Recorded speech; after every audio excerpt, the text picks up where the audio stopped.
అయితే మరి 'ఆర్‌సీ-16' సంబంధించి అప్డేట్ అయితే రావడం జరిగిందనమాట. మరి రామ్ చరణ్ గారైతే ఇప్పటివరకు ఏ రోజు కూడా బాడీకి సంబంధించి అంతగా అగైన్ ఆ వెయిట్ లాస్ అవ్వడం అలాంటివేమీ కూడా చేయలేదు. ఇప్పటిదాకా అవసరం రాలేదనమాట. అంటే ఎప్పుడంటే 'ధ్రువ' టైంలో ఫుల్ సిక్స్ ప్యాక్‌తో మంచి బాడీతో కనిపించారు. బట్ తర్వాత 'రంగస్థలం'కి కొంచెం వెయిట్ లాస్ అయ్యారు. పెద్దగా అవ్వలేదు. బట్ అగైన్ ఆ డిఫరెన్స్ అయితే తెలుస్తది మనకి. మళ్ళీ తర్వాత ఏంటంటే 'వినయ విధేయరామ్‌కి' మళ్ళీ బాడీ పెంచారు. అగైన్ 'త్రిబుల్ ఆర్'కి కూడా సిక్స్ ప్యాక్ అదంతా కూడా ఉంచారు. మొన్న రీసెంట్‌గా 'గేమ్ చేంజర్‌కి' కూడా ఫిట్‌గానే ఉన్నారనమాట. బట్ ఈ 'బుచ్చిబాబు' సినిమాకొచ్చేటప్పటికి 2 క్యారెక్టర్‌లుంటాయి. సో, ఒక క్యారెక్టర్ అంటే ఫ్లాష్ బ్యాక్‌లో వచ్చే క్యారెక్టర్ కోసం ఒక 10 కేజీల వరకు వెయిట్ అయితే లాస్ అవుతున్నారు అని చెప్పి ఒక న్యూస్ అయితే వస్తుందనమాట. సో, అది మరి నిజమా? కాదా? అనేది మనకైతే ఇంకా కన్ఫర్మ్ అవ్వాల్సుంది.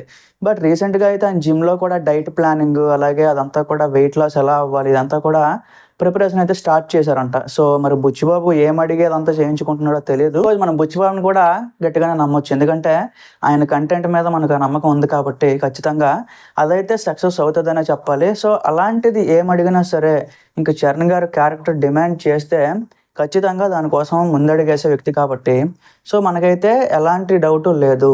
సో, సినిమా కంటెంట్ చాలా బావుంటది అని చెప్పి ఇక్కడైతే మనకొక సైన్ అయితే కనిపిస్తుందనమాట. సో, మరి ఎలాంటి అంటే ఇప్పుడు కుస్తీ పోటీ అన్నారు, అలాగే క్రికెట్ అంటున్నారు. సో, ఇప్పుడేంటంటే మార్చ్ 5వ తేదీ నుంచి గూడా హైదరాబాద్‌లో ఒక కొత్త షెడ్యూల్ అయితే స్టార్ట్ అవుతుంది. అంటే ఐ మీన్ ఇంకో 2 డేస్‌లో అట్లాగా.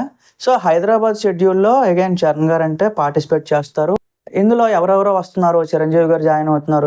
ఇంకెవరు అనేది కంప్లీట్‌గా ఫేక్ గైస్ అవేమీ లేవు. సో, చాలా దగ్గరలో రూమర్స్ స్ప్రెడ్ అవుతున్నాయి. సో, నేను ఇక్కడ క్లారిఫై చేస్తున్నాను ఏంటి అంటే ఈ సినిమాలో ఏ అపియరెన్స్ ఉన్నా, ఏ గెస్ట్ రోల్ ఉన్నా సో, అఫీషియల్ హ్యాండిల్ నుంచే మాత్రం వస్తది.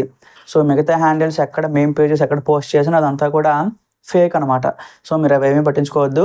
ఏవైనా అఫీషియల్‌గా వస్తే ఖచ్చితంగా నేనైతే మీకైతే పోస్ట్ చేస్తాను. మీరైతే నా ఛానల్ సబ్స్క్రైబ్ చేసుకొని రెడీగా ఉండండి. Thank you.